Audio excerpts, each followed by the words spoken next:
c'est ça. Comment? C'est ça. C'est l'autre.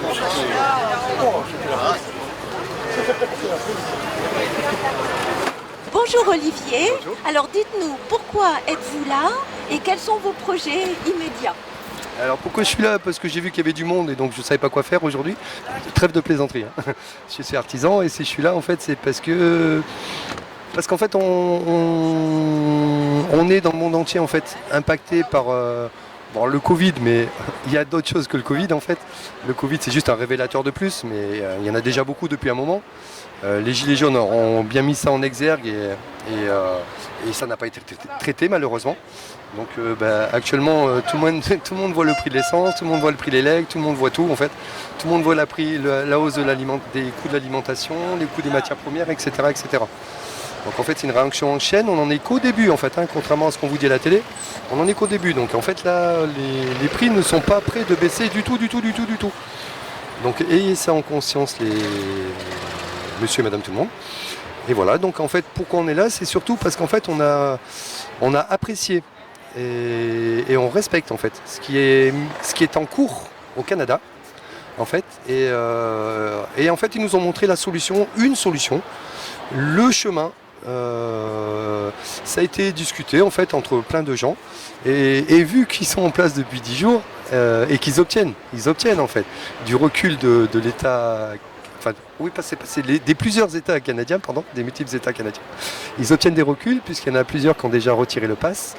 Tout le monde a vu ce qui s'était, enfin, ou en tout cas, beaucoup de gens ont vu ce qui s'est passé avec le maire d'Ottawa qui dimanche a déclaré l'état d'urgence en fait. Et lundi matin, en fait, les policiers ont eu comme consigne de retirer les bidons de jerrycan. En sachant que les jerrycans c'est fondamental en fait au Canada parce qu'il fait moins de 30 degrés. Donc imaginez-vous, vous avez des gens qui sont dans la rue, ayez conscience de ça quand même. Vous avez des gens qui sont dans la rue depuis 10 jours avec moins de 30 degrés. Okay, donc nous à zéro on est déjà sous la couette. Donc voyez la motivation et le résultat c'est que un juge a statué en fait, c'est illégal. Donc en fait les policiers ont restitué les jerrycans aux manifestants canadiens. En sachant que vous avez tous vu comme moi, comme pour le peu d'images déjà qui ont été divisées sur les réseaux mainstream, enfin sur les télé mainstream, ils en ont déjà diffusé quelques-unes. On va dire, comment dire ça? On leur dit merci? Non, même pas. On leur dit même pas merci. Mais au moins ils ont eu peut-être ce brin d'honnêteté. Mais par contre c'est diffusé largement sur les réseaux parallèles, on va dire. Et donc on voit concrètement où on en est, qu'est-ce qu'ils font. À ce jour en fait il y a déjà 2 ponts qui relient le Canada aux États-Unis dans le secteur de Détroit qui sont bloqués par des chauffeurs et canadiens et américains. Ça fait 2 jours. Hein. Alors j'ai regardé ça rapidement ce matin, c'est 383 millions d'euros qui sont bloqués par jour en fait en flux marchandises. Donc ils lâchent pas. Et vous voyez bien que le gouvernement Trudeau recule, que tout le monde recule. Pourquoi? Parce que c'est légitime. La population adhère en fait, parce que c'est totalement légitime. Donc un mouvement légitime, pacifiste, voilà. En fait on a tout dit. Et donc l'objectif c'est de faire la même chose en France et dans l'Europe entière. Merci. Avec plaisir.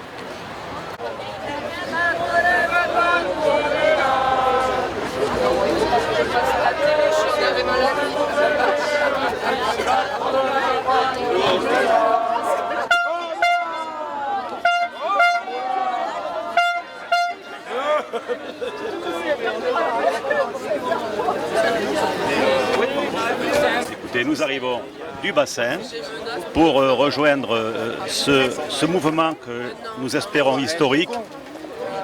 Nous commençons déjà notre première halte par un hommage au professeur Montagnier. Ça nous touche droit au cœur quand on connaît cet homme de qualité.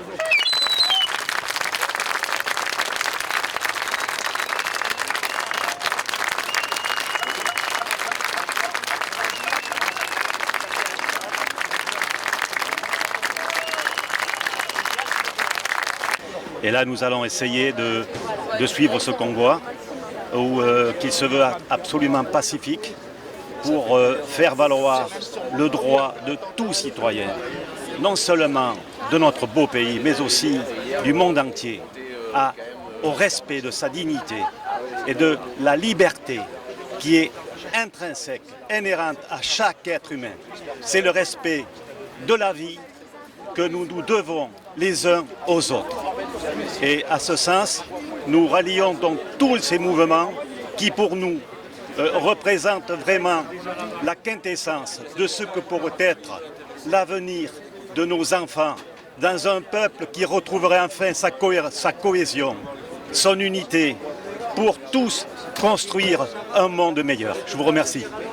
Je suis là pour défendre notre liberté, l'avenir de notre pays, la vie des futurs enfants. Parce que clairement, il y en a marre, ça ne peut pas continuer. Ça ne peut pas du tout continuer, que ce soit financier, que ce soit au niveau social, que ce soit nos libertés. Ça suffit quoi, la dictature déguisée, ça suffit, il y en a marre. J'en ai marre d'entendre dire oui mais regardez c'est pire ailleurs tel ou tel pays. Oui, dans ce compte là on tire tout vers le bas. Et à ce moment là il y a des dictatures dans tous les pays du monde. Donc non, c'est pas parce qu'on a du divertissement qu'on n'est pas en dictature.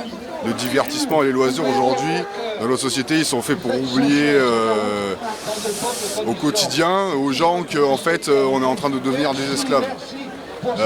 Moi j'ai refusé le pass sanitaire, même pas pour raison médicale ou scientifique, de toute façon pour moi il n'y a aucune explication raisonnable scientifique qui permet le nouveau vaccin, la Covid. Mais pour moi c'est juste une question éthique et humaine. C'est hors de question que je sois un numéro, que j'ai un code et que je sois surveillé, qu'on sache où j'étais, à quelle heure j'étais. Là, c'est la fin de nos libertés individuelles, c'est la fin en fait. Et moi, je suis venu. Là, j'ai un petit peu la chance entre guillemets de ne pas travailler là pendant quelques jours. Je vais essayer d'aller. Je suis un peu fatigué, je vous cache pas. On est en hiver. Je suis comme tout le monde, j'ai travaillé, etc. J'ai beaucoup de choses à faire. Je vais essayer d'aller jusqu'à Tours au moins. Et après, je vais rentrer par mes propres moyens. Voilà. Donc, on est en hiver, etc. Donc je sais pas trop, moi je me suis un peu lancé à l'inconnu, j'avais pas trop d'infos. Et c'est que avant-hier que j'ai eu les infos sur le lieu exact de rassemblement quoi. Donc je me suis lancé un peu dans l'inconnu. Et pour rien vous cacher, moi ça fait 2 ans que j'ai l'idée qui me trotte dans la tête. Donc quand j'ai vu que ça s'était organisé, j'ai dit il faut que je le fasse. Sinon j'ai raté ma vie, clairement. Et voilà, le but des motards, c'est d'escorter, de sécuriser aux intersections, etc., de passer devant. Et puis s'il n'y a pas de motards, il n'y a pas de liberté. Quoi, donc, voilà. Merci beaucoup. Ben moi, mon projet immédiat, c'est de rejoindre le convoi, bien sûr, puisque je pars d'ici. J'habite à côté. Et d'aller à Paris, d'aller manifester avec tout le monde à Paris, et puis ensuite de monter jusqu'à Bruxelles.